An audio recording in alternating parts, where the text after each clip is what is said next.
Buenas tardes, hermanos. Gracias a Dios por todos los que pudieron llegar a tiempo. Eh,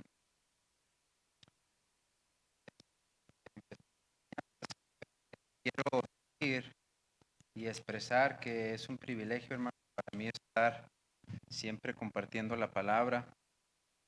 Y es un peso también, pero es un privilegio el poder traer la palabra de Dios hoy a ustedes. Vamos a abrir sus Biblias, hermanos, por favor, en la carta a los Efesios. Estamos estudiando la gloria de la iglesia, pero hoy, hermanos, el tema general que ha sido eh, durante toda esta carta es la historia y el destino de la iglesia del Dios glorioso. Hoy el tema que estaremos estudiando es desarrollando nuestra mente en Cristo. Y estaremos estudiando los versículos 17 al 24. A manera de introducción, cuando comenzamos a estudiar el capítulo 4, si ustedes recuerdan, se estableció que los creyentes teníamos un llamado digno por pertenecer al cuerpo de Cristo. Estudiamos que la dignidad de nuestro llamado en el estado presente de la iglesia era que dentro de ese estado presente la iglesia creciera, desarrollara y trabajara para llevar a cabo el propósito de Dios aquí en este mundo. Por esta razón, nuestro llamado debería hacerse de acuerdo a la unidad del Espíritu.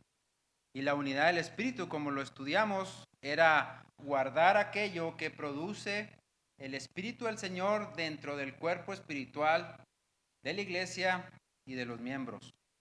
También se estudió dentro de esta unidad que era producida por el Espíritu Santo ante la gran diversidad de miembros que la conformaban. Luego se dijo o se estudió otra perspectiva acerca de esta unidad, pero ahora sobre el tema la unidad doctrinal, en donde aquella enseñanza se fundamentaba sobre tener una sola fe, un solo bautismo, un solo Señor, un mismo Dios que es Padre de todo. Después estudiamos acerca de los dones, acerca de su origen, acerca de cómo Cristo, ¿verdad?, al derrotar a la muerte y resucitar, nos dio ese botín rico de grandes bendiciones, el cual, de acuerdo al beneplácito de Dios, Dios dota y capacita a cada miembro de este cuerpo de acuerdo a su beneplácito. La semana pasada, en el último tema que estudiamos, hablamos acerca de la unidad del crecimiento o la unidad en el crecimiento, en la cual se estudió que estos dones que Dios había otorgado a la iglesia tenían una utilidad o una utilización. Estos dones se habían dado para salvaguardar, para unir la misma iglesia y también para hacerla crecer, hacerla madurar y asimismo a cada uno de los miembros que estamos unidos en este cuerpo, ¿verdad?, que es la iglesia de nuestro Señor Jesucristo. Y como cabeza de esta iglesia, también vimos, hermanos, en el estudio de todos estos temas que hemos estado viendo desde el versículo 1 hasta el versículo 17, el aspecto doctrinal, de cómo las enseñanzas dadas desde los profetas, los apóstoles, los pastores maestros, ha estado presente, ha estado ayudando en el llamamiento y la vocación del creyente, como también la capacitación que nos da el Espíritu Santo, el cual mantiene y cuida la unidad dentro de la iglesia mientras el Señor regresa por ella. Pero mientras eso no suceda, hermanos, mientras el Señor Jesucristo no venga por su iglesia, no venga por nosotros, estamos en este estado presente.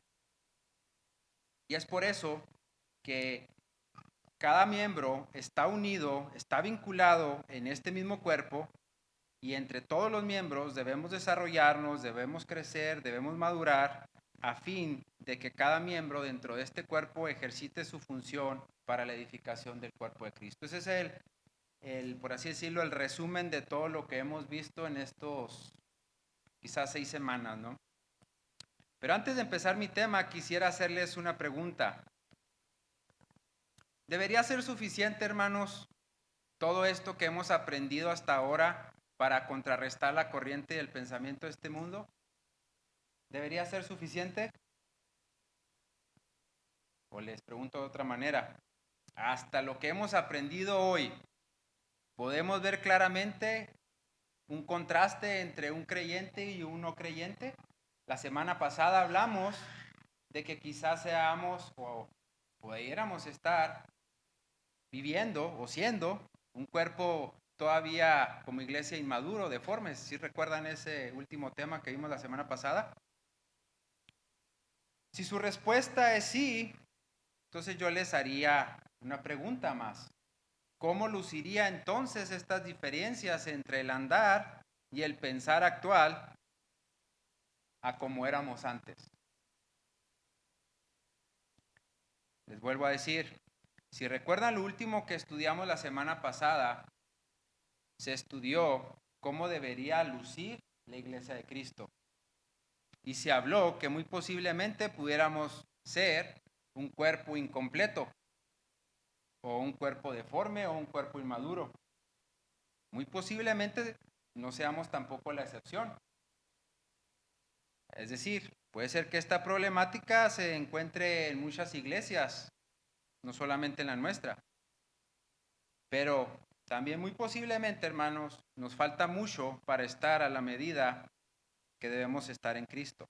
Ahora, si su pregunta fue no, es decir, si su pregunta debería de ser suficiente todo lo que hemos aprendido hasta ahora para contrarrestar la corriente o el pensamiento de este mundo, si su respuesta es no a esta pregunta, pudiera ser entonces todavía que seamos niños espirituales. Es decir, de que hoy nuestra iglesia necesita desarrollarse y crecer más, porque nos falta aprender a crecer, a madurar como un niño. Tal vez el problema es que no nos hemos dado cuenta aún de eso, es decir, de esa condición infantil, y por lo cual nuestra condición no puede contrastar con la corriente de este mundo, no puede contrastar entre un creyente y un no creyente, y que los afanes de la vida nos estén arrastrando o nos estén llevando equivocadamente o nos estén imposibilitando a desarrollarnos como miembros de este cuerpo. Cristo dijo, hermanos, que tenemos que ser la luz en Mateo capítulo 5, versículos 14 al 16. Leemos, por favor, hermanos. Vosotros sois la luz del mundo. Una ciudad asentada sobre un monte no se puede esconder, ni se enciende una luz y se pone debajo de un almud, sino sobre el candelero, y alumbra a todos los que están en casa. Así alumbre vuestra luz delante de los hombres, para que vean vuestras buenas obras y glorifiquen a vuestro Padre que está en los cielos. Así que como lo acabamos de ver ahí, no podemos ser la luz porque no estamos alumbrando. No podemos alumbrar, es decir, no ven en nosotros esas obras que glorifican a Dios. O tal vez no creemos en la palabra de Dios lo suficiente para poder alumbrar. Otro problema es que tampoco somos la sal de la tierra. Miren cómo dice Mateo 5:13. Vosotros sois la sal de la tierra, pero si la sal se desvaneciere, ¿con qué será salada? No sirve más para nada, sino que y hollada por los hombres. Porque la sal, hermanos, donde se coloca, donde se pone, tiene una particularidad o tiene un elemento que la distingue. Es decir, si la sal no hace su función, así como la luz no hace su función de alumbrar, entonces es algo que debemos corregir y es algo que está dentro de nosotros. Como saben, tanto la luz y la sal fueron verdades que el Señor Jesucristo ejemplificó sobre la vida y el andar del creyente en Cristo. Así que nuestro tema de esta noche hablaremos sobre desarrollando nuestra mente en Cristo. Les invito por favor, hermanos, a leer el versículo 17 del capítulo 4 de Efesios. Ayúdenme por favor a leerlo, hermanos. Esto pues digo, y requiero en el Señor, que ya no andéis como los otros gentiles, que andaban en la vanidad de su mente. Así es. Mis preguntas, hermanos, las preguntas que les hice al principio partieron de dos contrastes que vamos a ver.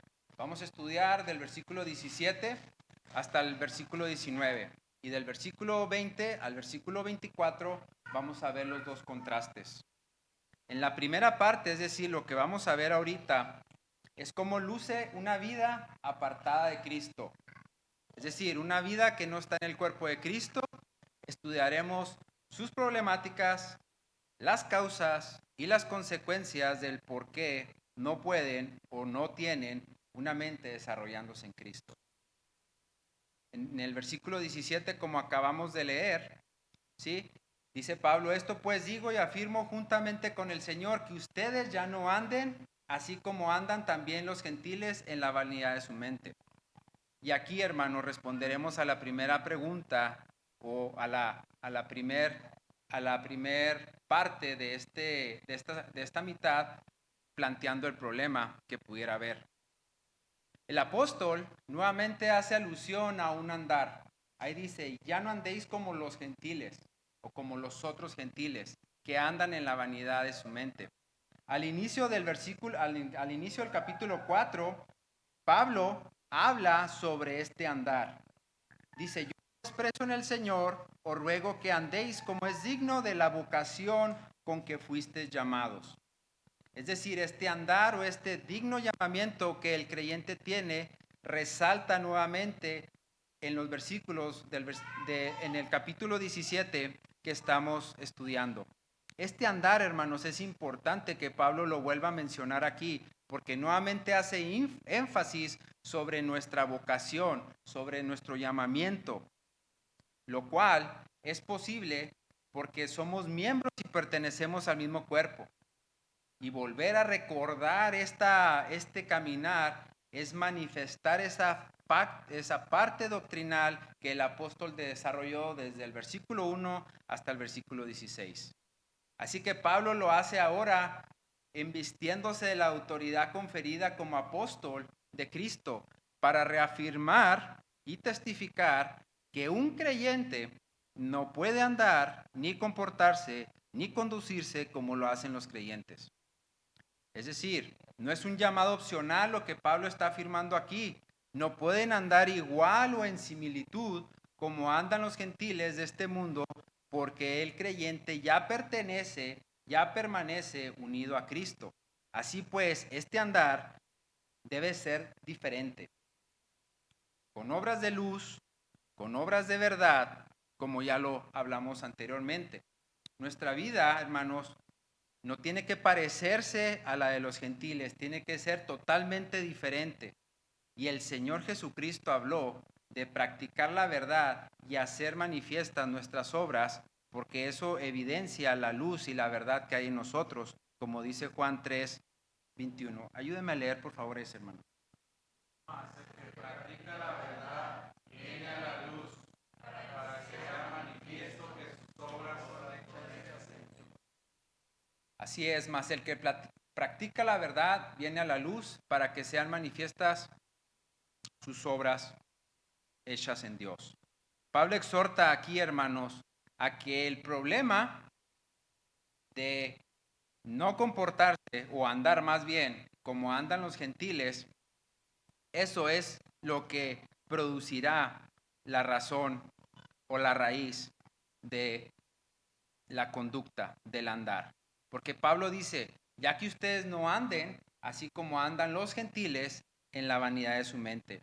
Y Pablo carga aquí el aspecto de la vanidad porque quizás lo que estaba aludiendo Pablo en ese momento es que los efesios estaban en medio de una cultura y una sociedad en la que el viejo andar, el viejo caminar, quizás podría nuevamente venir o impregnar algo de la vida de estos efesios. Ellos se encontraban, hermanos, en una cultura grecorromana. Y esas culturas, aparte de ser paganas e idólatras, realzaban mucho la vanidad. Es decir, ellos realzaban la belleza, realzaban el pensamiento filosófico, realzaban el pensamiento antropocéntrico, lo cual también realzaba mucho la recurrencia hacia actos inmorales. Y todo esto era contrario a la fe y a la enseñanza bíblica del Evangelio que ellos habían aprendido. El pensamiento entonces, hermanos, estaba tan impregnado también de paganismo, de idolatría, que generaba todas estas malas conductas o conductas aborrecibles, lo cual no estaba muy lejos, hermanos, de hoy nuestra realidad. Así que la vanidad de la mente a la cual habla Pablo era un reflejo de una vida vacía, era un reflejo de una vida que le faltaba mérito. La vanidad es algo inútil, algo vacío. Sabemos que la vanidad produce frustración, falsas expectativas, insatisfacción personal, una falsa felicidad. Salomón, el autor de Eclesiastés, habló acerca de lo que era la vanidad y él lo describe, hermanos, como un correr tras el viento o correr con el viento. Así que el andar en esta vanidad de la mente persigue aquella inutilidad. Y Eclesiastés nos dice en todo lo que está narrado acerca de la vanidad es que es un perseguir del viento, es decir, no tiene significado. Así que hasta aquí, hermanos, debemos marcar nuestro contraste. Nosotros ya pertenecemos a un cuerpo, ya somos parte de ese cuerpo como se ha estado hablando, y como miembros de ese cuerpo debemos mantenernos en unidad. Debemos mantener ese desarrollo en nuestra nueva vida en Cristo que tenemos. Y nuestra nueva vida debe reflejar la mente de Cristo en nosotros. Ya fuimos regenerados y ahora tenemos una nueva naturaleza y una nueva mente como parte de esa regeneración que obtuvimos al llegar a ser salvos. Porque somos nuevas criaturas, hermanos. Es decir, todo aquello que había acontecido antes estaba apartado de nuestra vida porque ahora llegamos a ser nuevas criaturas. Y eso es lo que nos dice 2 Corintios capítulo 5, versículo 15 y 17. Dice, y por todos murió para que los que viven ya no vivan para sí, sino para aquel que murió y resucitó por ellos. Y el versículo 17 dice, de modo que si alguno está en Cristo, nueva criatura es. Es decir, las cosas viejas pasaron, he aquí, todas son hechas nuevas. Así que en este versículo, hermanos, acabamos de ver cuál es la causa de ese problema. Es decir, cuál es la causa del por qué no podemos desarrollar una mente en Cristo. O por qué los creyentes no pueden contrastar su pensamiento porque, puede ser, no han llegado a ser una nueva criatura. Y las cosas viejas quizás todavía están existentemente. Vayamos al versículo 18, por favor. Veremos en este versículo 18 la causa, hermanos, la causa del problema anterior. Dice el versículo 18, teniendo el entendimiento entenebrecido, ajenos de la vida de Dios por ignorancia que en ellos hay, por dureza de corazón. Son descripciones, hermanos, muy profundas. Hay 3 descripciones ahí principalmente. Están en oscuridad, están alejados. Fíjense que la palabra alejados es alienígenas. como si fueran de otro lugar. Están alejados, son alienígenas del conocimiento de Dios y tienen un corazón de piedra. Tres distintivos fuertes y profundos que se asientan en el pensamiento de la mente natural de un hombre. Todo esto escrito, hermanos, lo resume un teólogo diciendo que el corazón del hombre es una fábrica de ídolos. Quizás haya escuchado ese comentario. Pero un corazón vano genera pensamientos vanos, se oponen a la luz, se oponen a la verdad. Sus intenciones son totalmente desviadas. Y el Señor Jesucristo dijo acerca de esta conducta también en Mateo 15, versículo 19. Porque del corazón salen los malos pensamientos, los homicidios, los adulterios, las fornicaciones, los hurtos, los falsos testimonios, las blasfemias. Y Pablo está describiendo precisamente eso. Porque ya un corazón endurecido, hermanos, el texto usa una palabra endurecer, pero la palabra en griego es porosis, de donde viene la palabra callosidad, endurecimiento. Nosotros sabemos que es un callo, ¿no? Un callo se produce, hermanos, cuando la piel o el lugar donde está nuestra piel está en una constante fricción. Y un corazón endurecido, hermanos, es precisamente cuando el corazón está constantemente presionado, constantemente irritado por las corrientes de este mundo. Y poco a poco, así como se forma un callo, poco a poco se va produciendo la dureza en el corazón del hombre. De forma que la palabra dureza nos da la luz para ilustrar cómo fue esa conducta en declive. De manera que una persona del mundo que tiene un corazón endurecido va a negar totalmente cualquier cosa, va a negar la existencia de Dios, va a negar la escritura de Dios. Miren, vean un ejemplo de cómo es un corazón endurecido en Romanos 1:21. Dice, pues habiendo conocido a Dios, no le glorificaron como a Dios, ni le dieron gracias, sino que se envanecieron en sus razonamientos y su necio corazón fue entenebrecido. Así pues, la forma, hermanos, de este pensamiento entenebrecido tiene una progresión, tiene una causante. Y nuevamente, en Romanos capítulo 1, versículos 22 al 23, se nos dice cuál es esa progresión de ese corazón endurecido.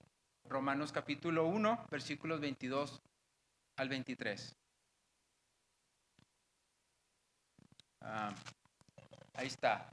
Profesando ser sabios, se hicieron necios y cambiaron la gloria del Dios incorruptible ¿en qué, hermanos? En semejanza de imagen de hombre corruptible, de aves, de cuadrúpedos y de reptiles. Es decir, todas las causas, todas aquellas obras externas que causan un corazón endurecido.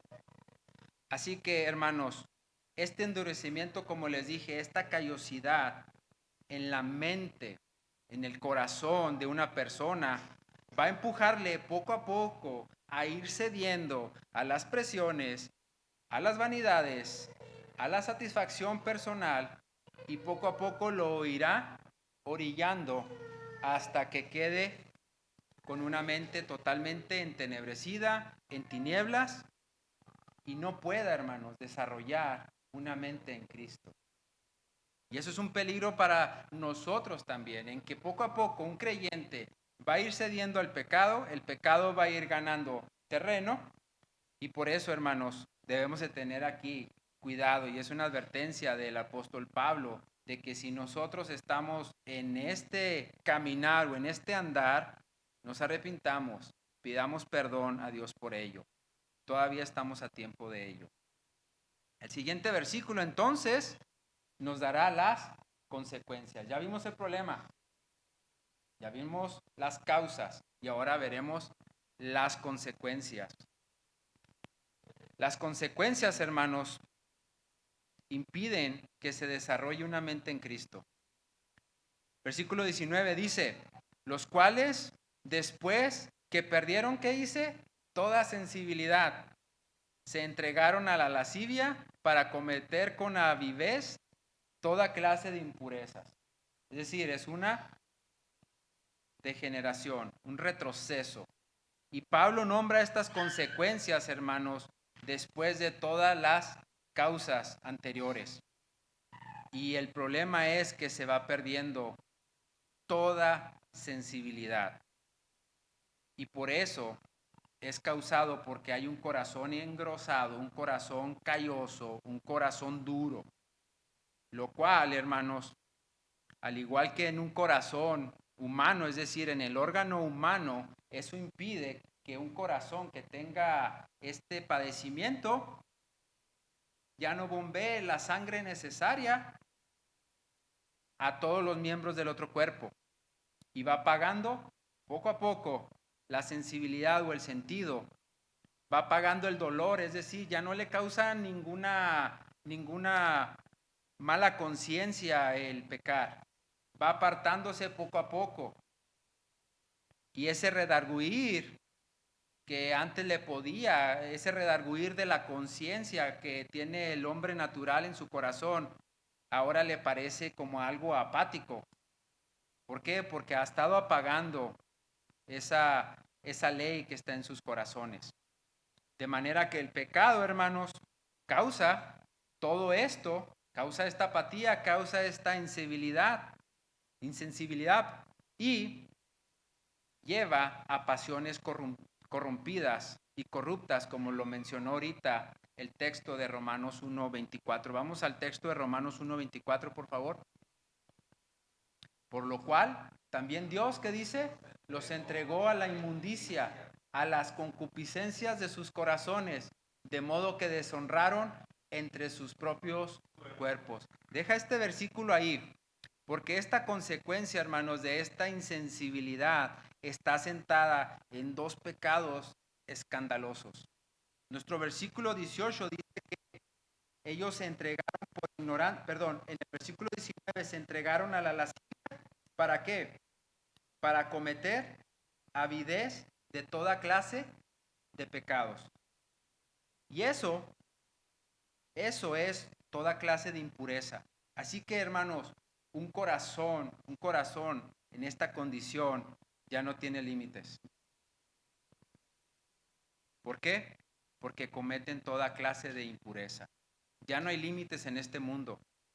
Pasaron de la vanidad a un corazón engrosado, ahora están en avidez, es decir, en la avaricia. Eso significa avidez, avaricia, porque ya están llenos de pecados. Mire cómo lo muestra el apóstol Pedro en su segunda carta, capítulo 2, versículo 14. Segunda de Pedro, capítulo 2, versículo 14. Dice, tienen los ojos llenos de adulterio, no se sacian de pecar, seducen a las almas inconstantes, tienen el corazón habituado a la codicia, es decir, a la avidez, y son hijos de maldición. Por eso cometen toda clase de impureza. Más adelante Pablo da un fuerte regaño, capítulo 5, y dice, ni aún se nombre entre los creyentes este tipo de conducta. ¿Por qué? Porque el creyente puede estar cediendo poco a poco a una conducta, lo cual lo va a hacer insensible y puede ser que terminemos o que se termine como lo dice segunda de Pedro capítulo 2 versículo 14. Por ello, hermanos, ningún creyente debe de manifestar este tipo de pensar o estilo de vida. Tiene que contrastar totalmente con el estilo de vida del hombre. Y es una bendición, hermanos, es una bendición que si un hermano dentro de esta iglesia o dentro de una iglesia te exhorte, te guíe en una mala conducta, es una bendición que podamos invitar, hermanos, a otros hermanos a que hablen verdad a nuestra vida, porque puede ser que nosotros empecemos a caminar en este andar. Invita no solamente, hermanos, a hablar cosas que apoyan tu tu mismo pensar, sino invita a hermanos que hablen a tu vida y te digan la verdad que tú necesitas escuchar. Por ello la comunión, hermanos, y la unidad entre los creyentes ayudará a desarrollar una mente en Cristo. Ayudará, reforzará nuestra iglesia, cuidará de nuestra iglesia, es decir, cuidará los unos y los otros nos salvaguardaremos. Hablar entonces con la verdad, hermanos, te hará más sensible y te ayudará a quitar esas impurezas. Y es una bendición, hermanos, que alguien hable verdad a tu vida. ¿Por qué? Porque no te debe de molestar. Mira lo que dice Hebreos. Mira lo que dice Hebreos en capítulo 3, versículos 12 al 13. Dice, mirad, hermanos, que no haya, ¿qué dice? En ninguno de vosotros corazón malo de incredulidad para apartarse del Dios vivo. Antes exhortados los unos a los otros cada día, entre tanto que se dice hoy, para que ninguno de vosotros, ¿qué? Se endurezca por el engaño del pecado. Así pues, hasta aquí, hermanos, acabamos de describir la mente, la conducta, el estilo de vida de alguien que no está en Cristo. Versículos 20 y 21, por favor. Ayúdenme a leer, por favor, esos hermanos. No habéis aprendido así a Cristo. En verdad le habéis oído y habéis sido por él enseñados, conforme a la verdad que está en Jesús. Pablo nos hace ver el contraste, hermanos, entre los otros y los creyentes. Dice que nosotros no habéis aprendido hacia Cristo. Y es una gran diferencia, hermanos, lo que el apóstol hace aquí, porque no es lo mismo conocer a Dios o conocer a Cristo que conocer de Dios o conocer de Cristo. El hecho de que nosotros podamos decir conocemos a Cristo es porque nosotros hemos prestado oído a la verdad. Hemos prestado oído al Evangelio, hemos sido enseñados en las verdades del Evangelio, y esto es lo que precisamente Pablo les dice a los efesios en el capítulo 1, versículo 13. En él, vosotros, habiendo oído la palabra de verdad, el evangelio de vuestra salvación, y habiendo creído en él, fuiste sellados con el Espíritu Santo de la promesa. Por eso es una diferencia grande en decir conocemos a Cristo que decir conocer de Cristo. A partir de que un creyente, hermanos, comienza una vida en Cristo, él debe de comenzar una relación personal, un deseo de saber quién es Dios, un deseo de saber quién es su Hijo, aprender de la vida de Cristo, aprender a tener una relación personal con Cristo, de tal manera, hermanos, que poco a poco podemos ir cada día, llegar a conocer algo de nuestro Señor. Por ello, Pablo describe la manera en que el creyente en Cristo conoce a Cristo, lo cual, como les dije, no es lo mismo saber de Cristo como los gentiles o como las personas de este mundo. Esta relación o este conocimiento de Cristo se logra a través de una lectura y un estudio de la palabra de Dios. Mientras más puedo aprender a Dios, más conozco de Cristo, su obra, más conozco por qué yo pertenezco a un cuerpo que es la iglesia, más conozco acerca de la Biblia, de su revelación, de la personalidad de nuestro Señor y Salvador. En contraste con alguien que es un ignorante, como lo vimos ahorita, es decir, no conoce la revelación de Dios. Mientras que el creyente, hermanos, está en este estado de conocer a Cristo, debe crecer, debe madurar y debe desarrollar su mente en Él. La relación personal le permite tener un discernimiento, le permite tener un conocimiento para expresar estas verdades, porque se deleita de los principios que emanan de la palabra de Dios, para poder defender y exhortar a otros a crecer. Así Dios puede también usarnos, hermanos, de esa manera como lo usó a Pablo para un servicio, para un ministerio, con el propósito de seguir dando a conocer a Cristo, para poder derribar todo obstáculo en la mente humana que impida a las personas escuchar el conocimiento de Dios. Miren cómo lo ejemplifica el apóstol Pablo en 2 Corintios, capítulo 10, versículo 5. Dice, derribando argumentos de toda altivez que se levanta contra el conocimiento de Dios y llevando cautivo todo pensamiento a la obediencia de Cristo. Esta enseñanza, hermanos, o este conocimiento es para que, como parte del cuerpo al que pertenecemos, podamos ayudarnos unos a otros y todos lleguemos a la unidad de la fe y al conocimiento del Hijo de Dios, a un varón perfecto, a la medida de la estatura de la plenitud de Cristo. Así que, hermanos, la manera de que nosotros conocemos a Cristo, la manera en que fuimos enseñados, la manera en cómo aprendimos, si estamos en esta verdad y hemos sido enseñados por Él, podemos nosotros contestar a la pregunta que les hice ahorita al principio. ¿Debería ser suficiente, hermanos, todo esto que hemos aprendido hasta ahora para contrarrestar el pensamiento de este mundo? ¿Debería ser suficiente o no debería ser suficiente todo lo que aprendimos? ¿Sí? Ya pasaron la prueba, hermanos. Es decir, ya fuimos enseñados, nos lo acaba de decir el versículo. Ya fuimos enseñados. Y el versículo al cual Pablo está aludiendo es precisamente para unir las características de cómo va a lucir un pensamiento, un andar en los siguientes dos versículos. Y lo hace a través de tres proposiciones. ¿Están viendo cómo se está haciendo el contraste entre un no creyente con un creyente? Vamos a leer del versículo 22 al 24. Ayúdenme a leer, por favor, esos, hermanos.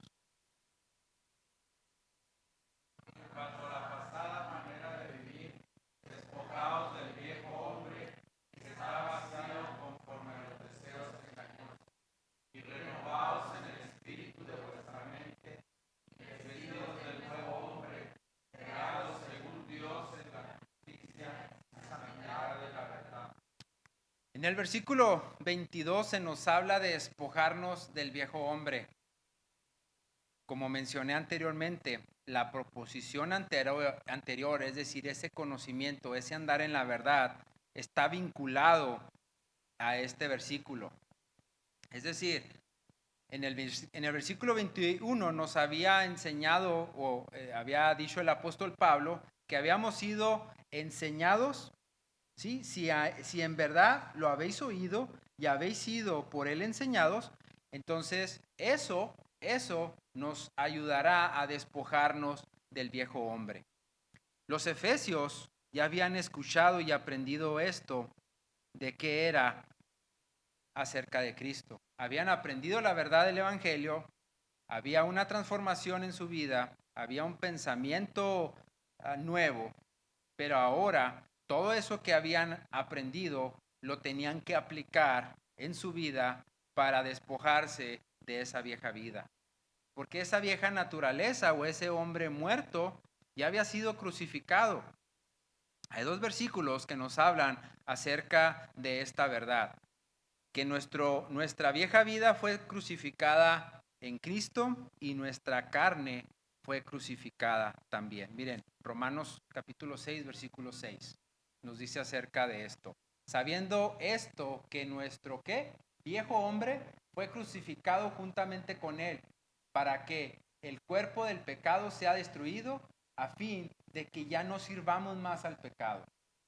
Así que por eso es que Pablo une la proposición anterior, que es el haber aprendido a Cristo, porque nosotros aprendimos por esta verdad a despojarnos del viejo hombre. En Gálatas 5:24 se nos dice también, pero los que son de Cristo han crucificado la carne con sus pasiones y deseos. Este último versículo, hermanos, es muy revelador porque se nos dice los que han crucificado, ¿qué? La carne. Si no has crucificado tu carne, es decir, si el creyente no hace esto, entonces el versículo diría, no somos de Cristo. Pero si ya lo hiciste, es decir, ya es una verdad eso en tu vida, hermanos. Cristo ganó con nosotros este poder. Entonces el creyente ya crucificó su carne, ya crucificó al viejo hombre con Cristo. Entonces, ¿qué nos hace falta, hermanos? Hasta ahorita, ¿qué nos hace falta para despojarnos del viejo hombre? ¿Qué nos haría falta? La respuesta está en el versículo 23. Renovados en el espíritu de vuestra mente. Hemos aprendido que ya estamos capacitados, entonces ahora debemos renovar nuestra mente. Note el énfasis aquí que hace el apóstol Pablo al hablar de una palabra, hermanos, que tiene nuestra mente.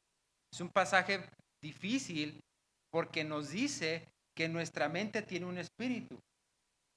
El apóstol Pablo exhorta a los efesios, además de despojarse del viejo hombre, ahora les exhorta a renovar su mente. Es decir, despójense también de esa mente, de ese pensar. Antes estaban sin Cristo, ahora ya tienen una mente renovada. Permitan que el Espíritu Santo sea el agente que renueve nuestra forma de pensar, que el Espíritu Santo ayude a contrarrestar la influencia externa, a contrarrestar el pensamiento que tiene este mundo. El Espíritu Santo, hermanos, es una fuerza activa dentro del creyente y mantiene al creyente en ese cuerpo unido.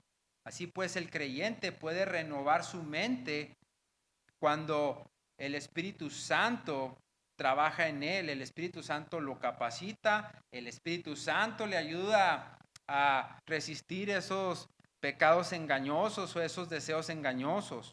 Todo eso, toda esa lucha, toda esa guerra está en nuestra mente. Entonces este versículo debe de ser el objeto de nuestra renovación. Por eso debemos someter nuestra voluntad, nuestro pensamiento, dejarnos ser transformados y renovados por el Espíritu. Miren lo que dice Romanos capítulo 12, versículos 1 al 2. Así que, hermanos, os ruego por las misericordias de Dios que presentéis vuestros cuerpos en sacrificio santo y agradable a Dios, que es vuestro culto racional. No os conforméis a este siglo, sino que transformaos por medio de la renovación de vuestro entendimiento, para que probéis cuál sea para que probéis cuál sea la buena voluntad de Dios y perfecta. Así pues, hermanos, desarrollar una mente en Cristo,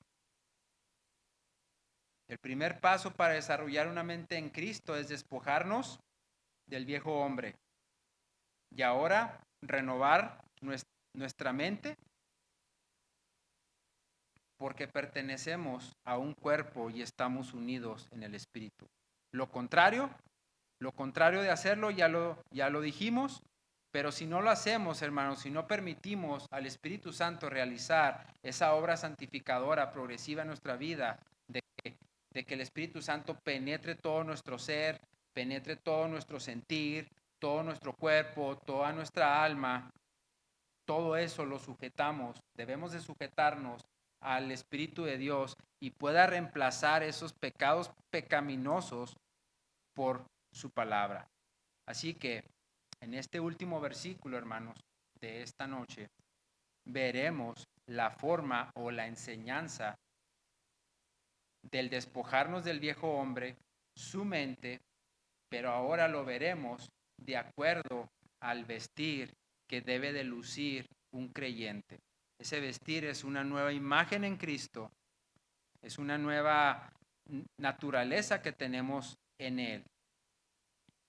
El versículo 24 nos dice que, y vestidos del nuevo hombre, creado según Dios en la justicia y santidad de la verdad.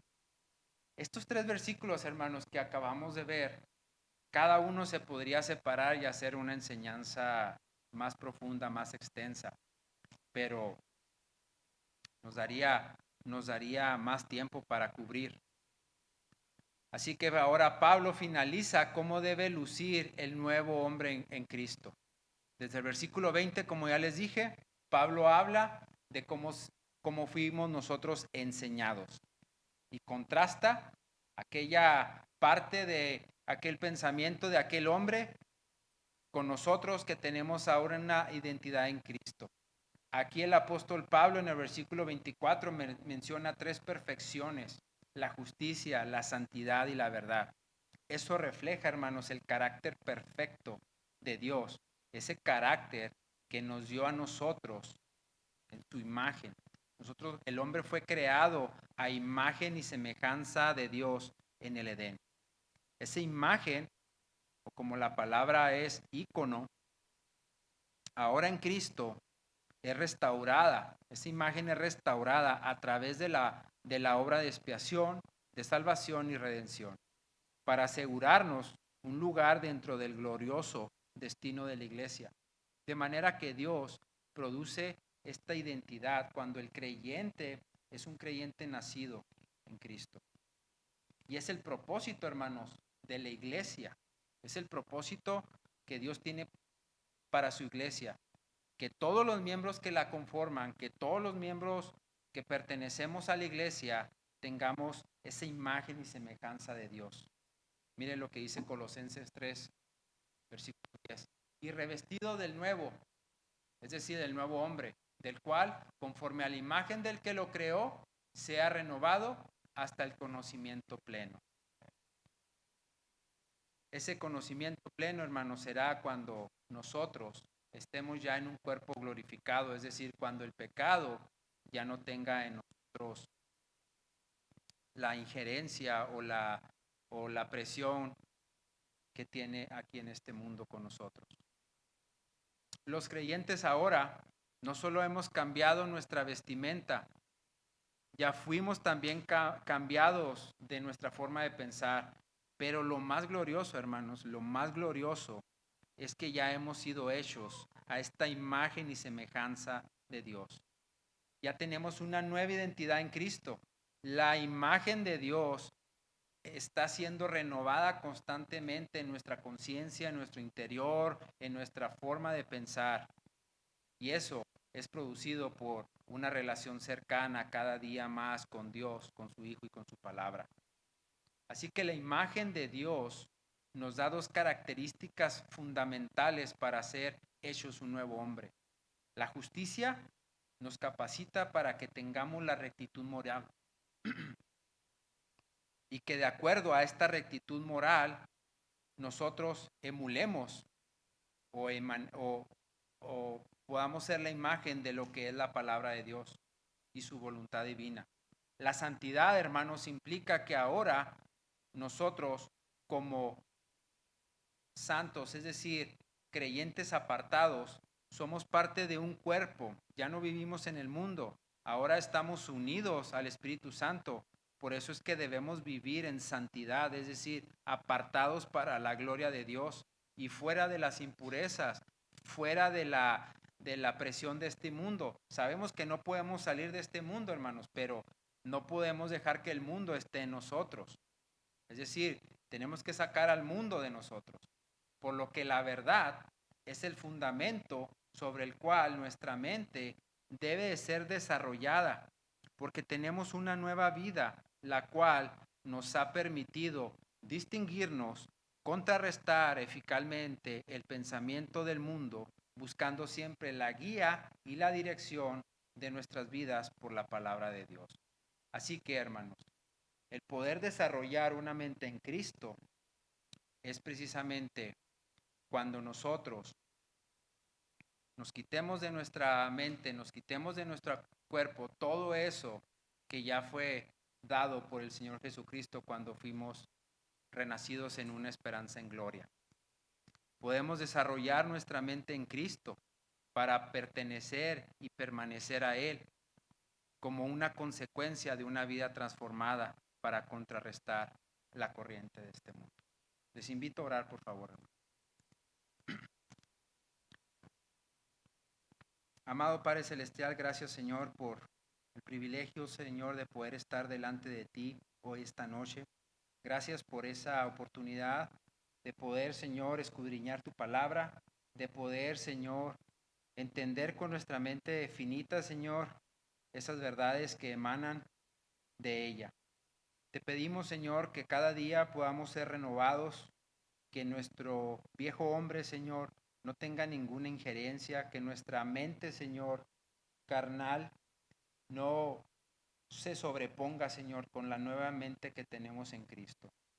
Ayúdanos, Señor, a través de tu Santo Espíritu y ayúdanos a través de este cuerpo que tenemos en Cristo para poder, Señor, mostrar ese contraste que debe haber entre un creyente y un no creyente. Ayúdanos a ser la luz de este mundo.